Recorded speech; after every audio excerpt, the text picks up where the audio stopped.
नमस्कार। राजस्थान के बुलेटिन में आप सभी का बहुत स्वागत है। खबरों की तरफ रुख करते हैं विस्तार से। पंजाब में कैप्टन अमरिंदर सिंह के सीएम पद से हटने के बाद अब राजस्थान की सियासत में भी हलचल बढ़ गई है। खबर है कि जिस तरह से पंजाब कांग्रेस में मुख्यमंत्री के पद से अमरिंदर को हटाने के लिए नवजोत सिंह सिद्धू अभियान छेड़े हुए थे, उसी तरह से पायलट खेमा अशोक गहलोत भी कुछ ऐसा ही दबाव बनाया जाएगा। सूबे के सीएम अशोक और पूर्व डिप्टी सीएम सचिन पायलट के बीच में काफी दिनों से मतभेद की खबरें निकल के सामने आ रही थी। तकरीबन 1 साल हो गया जब ये मतभेद की खबरें निकल के सामने आ रही थी। वहीं कांग्रेस आला कमान की दखल देने के बाद दोनों नेताओं के खेमे के बीच सीज फायर भी शुरू हुई थी, लेकिन अभी भी पायलट खेमे के विधायकों में कैबिनेट फेरबदल का वादा पूरा न किए जाने को लेकर नाराजगी चल रही है। पायलट के एक करीबी नेताओं की कहना है कि सचिन पायलट की राहुल गांधी सहित कांग्रेस के कई आला नेताओं से पहले ही मुलाकात हो गई है और उन्हें यकीन है कि आने वाले कुछ हफ्तों में कांग्रेस आला कमान कोई बड़ा फैसला ले सकता है। और ऐसे में राजनीतिक विश्लेषकों का कहना है कि प्रदेश में स्थिति पंजाब से बिल्कुल अलग है, क्योंकि गहलोत की अभी भी पार्टी पर पकड़ है, जबकि कैप्टन अमरिंदर सिंह को अपनी ही पार्टी के लोग सीएम पद पर नहीं देखना चाहते थे।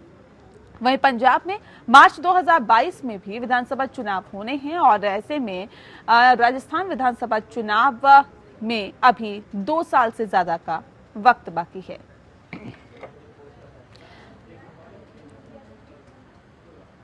राजस्थान के विवाह रजिस्ट्रेशन एक्ट में हुए संशोधन के खिलाफ सुप्रीम कोर्ट में जनहित याचिका दायर की गई है। इस संशोधन के तहत राजस्थान में अब बाल विवाह का भी रजिस्ट्रेशन होगा। बताया भी जाता है कि इस कानून का विधानसभा में जमकर विरोध हुआ है। वहीं अब इस मामले में स्वाति गोयल शर्मा और संजीव नेवार ने जनहित याचिका दायर की है। याचिकाकर्ताओं ने बाल विवाह के रजिस्ट्रेशन के प्रावधान पर आपत्ति जताते हुए इस संशोधन को रद्द करने की गुहार लगाई है। इस जनहित याचिका में भारत सरकार के कैबिनेट सचिव, राजस्थान सरकार और राष्ट्रीय बाल अधिकार संरक्षण आयोग को पक्षकार बनाते हुए जल्द सुनवाई की मांग की गई है। इस कानून में प्रावधान है कि बाल विवाह करने वालों को 30 दिन में अपना रजिस्ट्रेशन कराना होगा। इस विधेयक पर विधानसभा में काफी हंगामा हुआ। भाजपा ने गहलोत सरकार पर बाल विवाह को बढ़ावा देने का आरोप लगाया। आपको बता दें कि इधर एनसीपीसीआर के अध्यक्ष प्रियंका कानूनगो का कहना है कि वो 18 साल से कम उम्र की लड़कियों की शादी के रजिस्ट्रेशन की अनुमति देने वाले कानून का विरोध करेंगे। उन्होंने कहा है कि राजस्थान सरकार का ये कानून चाइल्ड मैरिज एक्ट और पॉक्सो एक्ट का उल्लंघन करता है।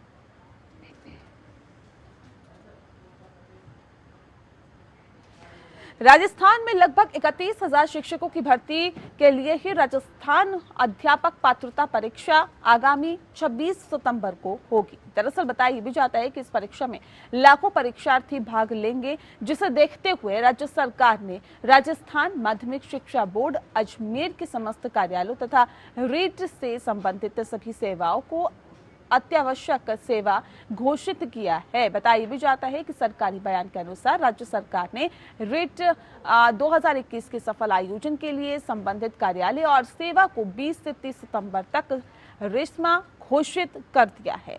गृह विभाग ने स्कूल शिक्षा विभाग तथा रीट 2021 के समन्वयक सचिव के प्रस्ताव पर मुख्यमंत्री अशोक गहलोत की मंजूरी के बाद इस संबंध में अधिसूचना जारी कर दी है।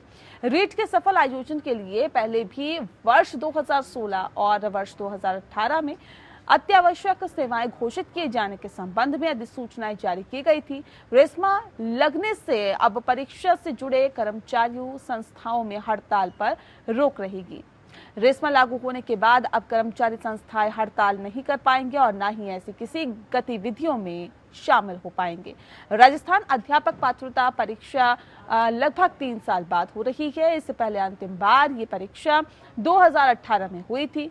इस बार परीक्षा 26 सितंबर को 2 पारियों में होगी। इसके लिए राज्य में 200 स्थानों पर 4,153 परीक्षा केंद्र बनाए गए हैं। जयपुर जिले में 592 परीक्षा केंद्रों पर करीब 1.25 लाख से अधिक परीक्षार्थी परीक्षा देंगे।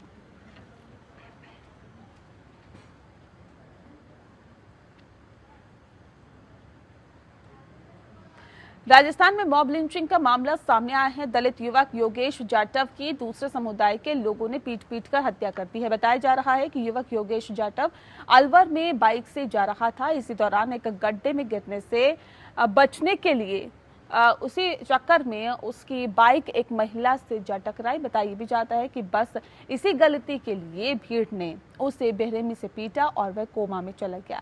3 दिन तक अस्पताल में इलाज के बाद शनिवार को योगेश जाटव की मौत हो गई। आरोपियों की शीघ्र गिरफ्तारी की मांग को लेकर ग्रामीणों ने अलवर भरतपुर मार्ग पर शव रखकर धरना दिया। हालांकि प्रशासन के समझाने के बाद उन्होंने धरना समाप्त कर शव का अंतिम संस्कार किया। गुस्साए ग्रामीणों ने प्रशासन से साफ कहा है कि उनका गुस्सा अभी शांत नहीं हुआ है और पुलिस को तुरंत आरोपियों को गिरफ्तार करना चाहिए। मृतक युवक के परिवार के भरण पोषण के लिए 50 लाख रुपए की आर्थिक सहायता की मांग की गई है। जानकारी के अनुसार 15 सितंबर को आक्रोशित भीड़ ने युवक की पिटाई की थी। तब ये अस्पताल में था और ऐसे में आपको बता दें कि परिजनों ने 16 सितंबर को ही 6 लोगों के खिलाफ मामला दर्ज कराया था।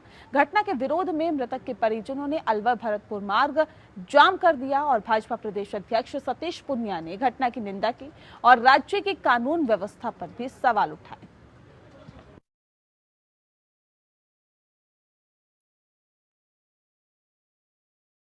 राजस्थान के मुख्यमंत्री अशोक गहलोत ने सोशल मीडिया के जरिए एक खबर का हवाला देते हुए कहा है कि अमेरिका एवं ब्रिटेन में स्कूल खोलने के बाद बच्चों में कोरोना के मामले बढ़े हैं। उन्होंने कहा है कि हालांकि राजस्थान में शैक्षणिक संस्थानों को खोलने के लिए मानक संचालन प्रक्रिया यानी SOP जारी की गई है। उन्होंने कहा कि मेरा सभी शैक्षणिक संस्थान मालिकों एवं बच्चों के माता पिता से निवेदन है कि बच्चों की सुरक्षा के लिए सरकार द्वारा जारी की गई SOP की सख्ती से पालन करें। उन्होंने खबर का हवाला दिया जिसमें लिखा है कि अमेरिका के बाद ब्रिटेन में बच्चों में फैल रहा कोरोना, हर 37 में से एक बच्चा संक्रमित है।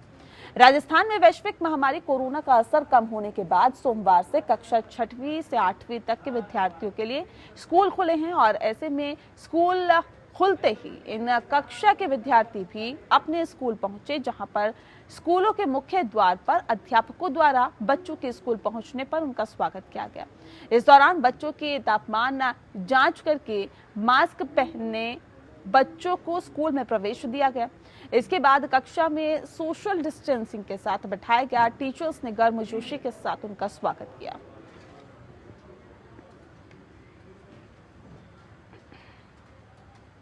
राजस्थान में बीते 2 दिनों से चल रहा बारिश का दौर लगातार जारी है। दक्षिण और पूर्वी राजस्थान के साथ ही पश्चिम राजस्थान में भी जमकर बारिश हो रही है।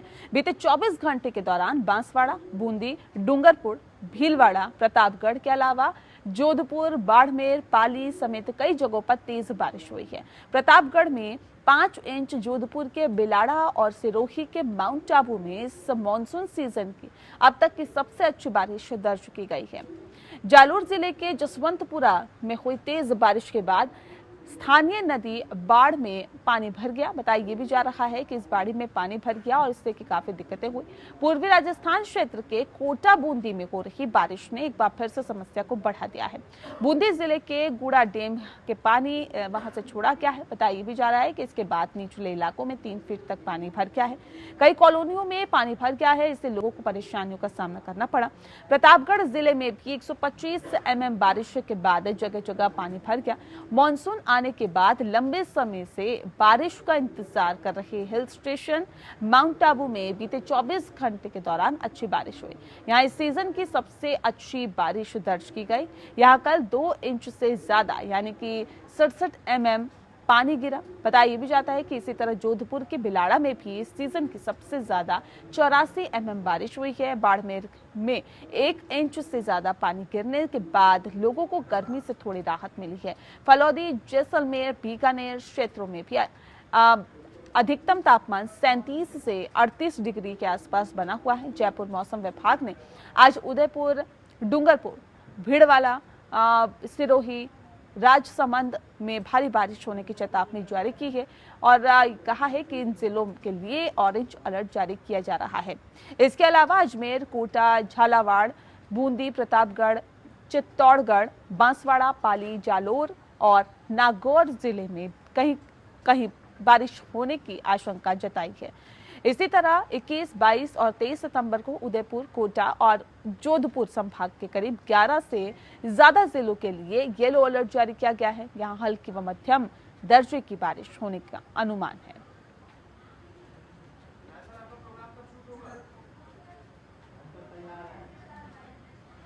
राजस्थान सरकार ने ग्राम विकास अधिकारी संवर्ग के मासिक वेतन के अतिरिक्त देय भत्तों में वृद्धि करने का फैसला किया है। बताया भी जा रहा है कि फैसले के अनुसार बढ़े हुए भत्ते 1 अक्टूबर 2021 से लागू हो जाएंगे। मुख्यमंत्री अशोक गहलोत ने इस संवर्ग में 11,317 अधिकारियों की बहुआयामी कार्यों के लिए देय विशेष भत्ते और अतिरिक्त कार्य करने के लिए देय अतिरिक्त कार्य भत्ते की राशि में 50% वृद्धि के प्रस्ताव का अनुमोदन कर दिया है। प्रस्ताव के अनुसार ग्राम विकास अधिकारी संवर्ग के लिए बहुआयामी भत्ते की राशि 1,500 रुपए प्रति माह से बढ़ाकर 2,250 रुपए प्रति माह तथा अतिरिक्त कार्य भत्ता राशि 2,500 रुपए प्रति माह से बढ़ाकर 3,750 रुपए प्रति माह की जाएगी। उल्लेखनीय है कि अगस्त 2021 तक ग्राम विकास अधिकारियों को देय अतिरिक्त भत्ते राजस्व विभाग के पटवारियों के समान थे। पटवारियों को दिए जाने वाले अतिरिक्त कार्य भत्तों में वृद्धि के बाद ग्राम विकास अधिकारियों के भत्तों में भी बढ़ोतरी प्रस्तावित की गई है। सीएम अशोक गहलोत के इस फैसले से पंचायती राज विभाग के ये कार्मिक पंचायती राज संस्थाओं तथा ग्रामीण विकास से जुड़े अपने दायित्वों का निर्वहन अधिक उत्साह और मनोयोग के साथ करेंगे। ग्राम विकास अधिकारियों के भत्तों में वृद्धि 1 अक्टूबर 2021 से लागू होगी, जिसे राज्य सरकार को प्रतिवर्ष लगभग 12.55 करोड़ रुपए का अतिरिक्त वित्तीय भार वहन करना होगा।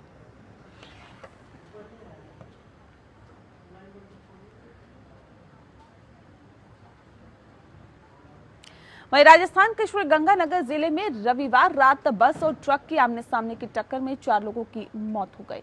पुलिस ने कहा है कि इस दुर्घटना में ट्रक चालक और 3 बस यात्रियों की मौत हो गई है।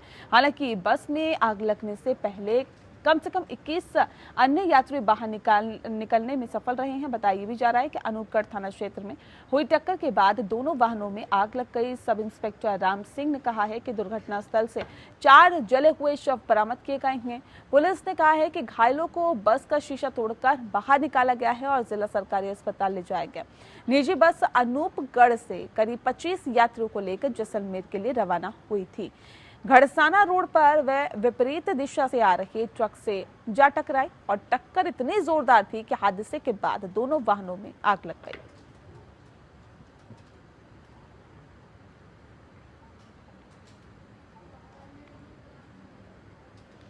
जयपुर के सवाई मानसिंह स्टेडियम में 8 साल बाद अंतर्राष्ट्रीय क्रिकेट मैच होने वाला है। जयपुर के एसएमएस के मैदान में भारत और न्यूजीलैंड की टीम के बीच 17 नवंबर को T20 मैच खेला जाएगा। इसके बाद फिर अगले साल 2021 में 9 फरवरी को वेस्टइंडीज की टीम वनडे मैच खेलेगी। भारतीय क्रिकेट बोर्ड BCCI ने टीम इंडिया के घरेलू सत्र के लिए शेड्यूल जारी किया है। बताया भी जा रहा है कि इस शेड्यूल में जयपुर के सवाई मानसिंह स्टेडियम को 2 मैचों की मेजबानी मिली है। जयपुर के सवाई मानसिंह स्टेडियम 8 साल बाद अंतर्राष्ट्रीय मैच का आयोजन हो रहा है। टीम इंडिया और न्यूजीलैंड के बीच खेले जाने वाली T20 सीरीज का पहला मुकाबला 17 नवंबर को जयपुर के एसएमएस मैदान में खेला जाना है और इसके साथ ही अगले साल 2021 में फरवरी में इसी मैदान पर वेस्टइंडीज के साथ टीम इंडिया का वनडे मुकाबला होना है। जयपुर के सवाई मानसिंह मैदान पर अभी तक कोई भी T20 मुकाबला नहीं हुआ है। अब 17 नवंबर को खेले जाने वाली T20 मुकाबला इस मैदान का पहला T20 मैच होगा। बता दें कि जयपुर क्रिकेट प्रेमियों के लिए एसएमएस मैदान को 2 मैचों की मेजबानी दिलाने में RCA अध्यक्ष वैभव गहलोत का बड़ा योगदान है और इसी खबर से जयपुर के क्रिकेट प्रेमी काफी ज्यादा खुश हैं, क्योंकि अब 8 साल बाद इस मैदान पर अंतर्राष्ट्रीय क्रिकेट मैचों के चौके छक्के की बारिश होगी। और ऐसे में बताया भी जा रहा है कि अगर अंतर्राष्ट्रीय मैचों की बात करें तो जयपुर के एसएमएस मैदान पर एक ही टेस्ट मैच हुआ है, जो कि साल 1987 में हुआ था। इसके साथ ही इस मैदान पर लास्ट मैच साल 2013 में खेला गया था। साल 2013 में वनडे मुकाबला हुआ था और भारत और ऑस्ट्रेलिया के बीच खेला गया था। इस मैच को टीम इंडिया ने 9 विकेट से जीता था। अब इस मैदान पर न्यूजीलैंड की टीम और वेस्टइंडीज की टीम T20 और वनडे मैच खेलेगी।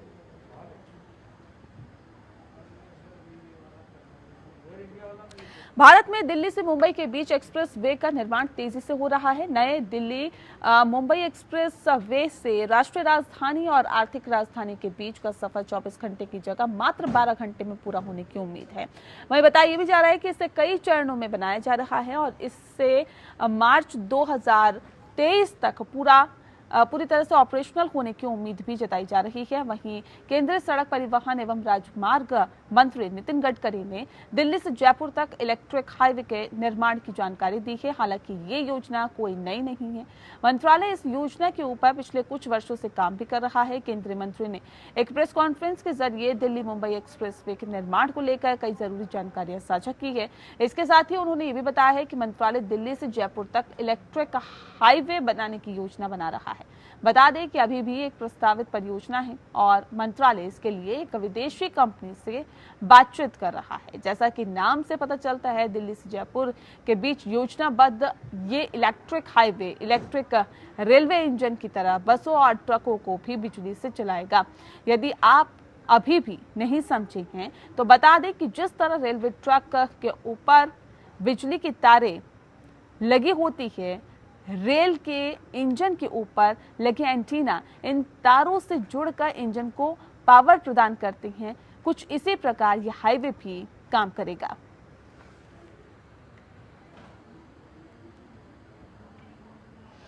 मुंबई से अजमेर जयपुर के रास्ते दिल्ली जा रही दिल्ली सराय रोहिल्ला गरीब रथ आपको बता दें कि स्पेशल में सोमवार तड़के चलती ट्रेन में एक व्यक्ति ने टॉयलेट में कचरा जला दिया। बताया भी जाता है कि इससे कि एसी बोगी में फैले धुएं से यात्रियों में दहशत व्याप्त हो गए। ट्रेन में मुंबई से दिल्ली जा रही यात्री अमित ने बताया है कि ट्रेन तड़के करीब 4 बजे अजमेर पहुंची, जहां पर ठहराव के बाद जैसे ही ट्रेन जयपुर के लिए रवाना हुई, थोड़ी देर में एसी के कोच संख्या G4 के एक टॉयलेट से अचानक धुआं निकलने लगा।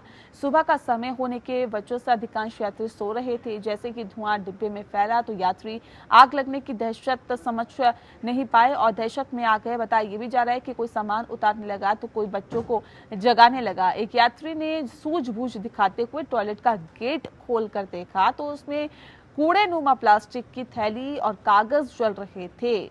उस पर पानी डालकर बुझाया गया। गनीमत रही कि कचरा कम था, जिससे आग फैली नहीं तो बड़ा हादसा हो सकता था। यात्रियों ने रेलवे हेल्पलाइन में सूचना दी, लेकिन ट्रेन में कोई सुरक्षा गार्ड नहीं था। बाद में यात्रियों ने ही एक 38 वर्षीय युवक को पकड़ा, जिसने पूछताछ में टॉयलेट में कचरा जलाने की बात को कबूल किया है।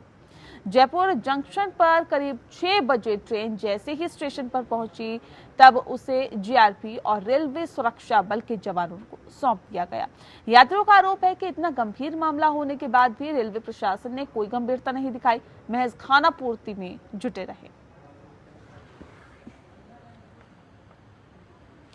और ये खबर रक्तदान करने वाले लोगों को ज्यादा चौंका सकती है। उत्तर प्रदेश का सैफई का एक डॉक्टर जो राजस्थान आकर उसने जयपुर रक्तदान शिविर वो लगाता रहा था और उसका पर्दाफाश भी अब हो गया है। दरअसल आपको बता दें कि उत्तर प्रदेश पुलिस ने खून के सौदागर एक डॉक्टर सहित 2 लोगों को गिरफ्तार किया है। पुलिस ने इसके साथ ही एक ऐसे गिरोह का खुलासा भी किया है जो कि जयपुर में रक्तदान शिविर लगाता था और रक्त जुटाता था। उत्तर प्रदेश ले जाकर गिरोह के जरिए 6,000 रुपए प्रति यूनिट के हिसाब से बेच दिया करता था, अपनी जेबें भरता था।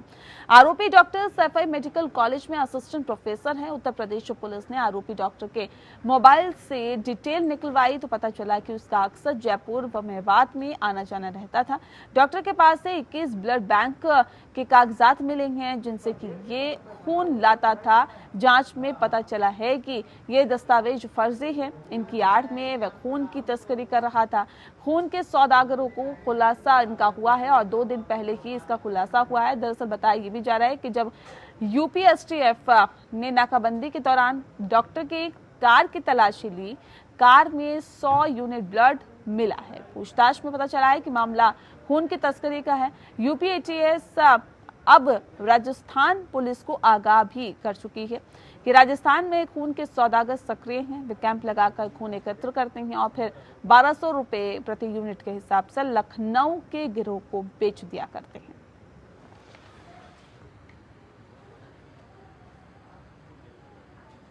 राजस्थान के मुख्यमंत्री अशोक गहलोत ने कहा है कि प्रशासन गांव के संग अभियान राज्य सरकार का एक ऐसा महत्वाकांक्षी कार्यक्रम है जिसके माध्यम से आमजन की समस्याओं का मौके पर ही समाधान सुनिश्चित किया जाएगा।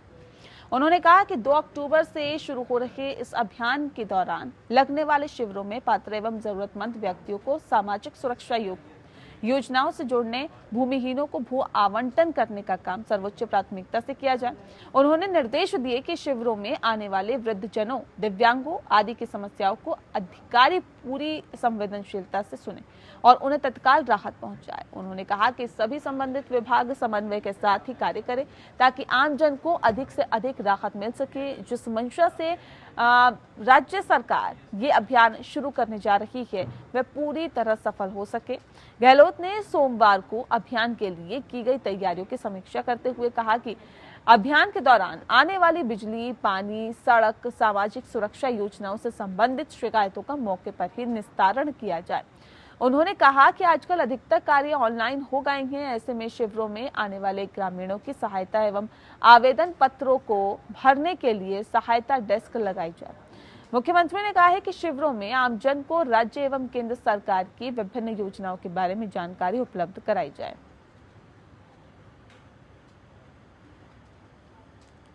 राजस्थान यूनिवर्सिटी में पिछले दिनों पदोन्नति के लिए सीएएस की प्रक्रिया पूरी की गई है, जिसके बाद से ही पदोन्नति के लिफाफे खोलने की शिक्षकों की ओर से मांग की जा रही है। इसी बीच सीएएस पदोन्नति को प्रभावित करने के भी आरोप लगने लगे हैं। राजस्थान लॉ टीचर्स की ओर से सिंडिकेट सदस्य रामलखन मीणा के खिलाफ मुख्यमंत्री अशोक गहलोत को पत्र लिखा गया है। साथ ही डॉक्टर रामलखन मीणा को सिंडिकेट सदस्य से हटाने की मुख्यमंत्री से मांग की गई है। गौर करने वाली बात यह है कि डॉक्टर रामलखन मीणा रवि सिंडिकेट में राज्य सरकार द्वारा नामित सदस्य हैं। शिक्षकों ने आरोप लगाते हुए कहा है कि सीएएस की प्रक्रिया नियमों के तहत की गई है। इसके साथ ही जब से नियम अप्लाई किए गए हैं तब से शिक्षकों का वर्किंग होना बहुत जरूरी है। ऐसे में रवि प्रशासन को जल्द से जल्द पदोन्नति के लिफाफे खोलते हुए शिक्षकों को पदोन्नति देनी चाहिए। साथ ही राज्य सरकार द्वारा नामित सिंडिकेट सदस्य डॉक्टर रामलखन मीणा द्वारा पदोन्नति प्रक्रिया को प्रभावित किया जा रहा है। इसीलिए एक शिक्षक होने के नाते रामलखन मीणा की पदोन्नति की प्रक्रिया में साथ देते हुए जल्द से जल्द लिफाफे खुलवाने चाहिए। केंद्रीय अपराध शाखा ने बाड़मेर राजस्थान के मूल निवासी जितेंद्र को बेंगलुरु से हिरासत में लिया है। दरअसल बताई जा रहा है कि उस पर आरोप है कि वह सेना की खुफिया जानकारी और सैन्य प्रतिष्ठानों की तस्वीरें व्हाट्सएप के जरिए पाकिस्तान के खुफिया एजेंसी आईएसआई को भेज रहा था।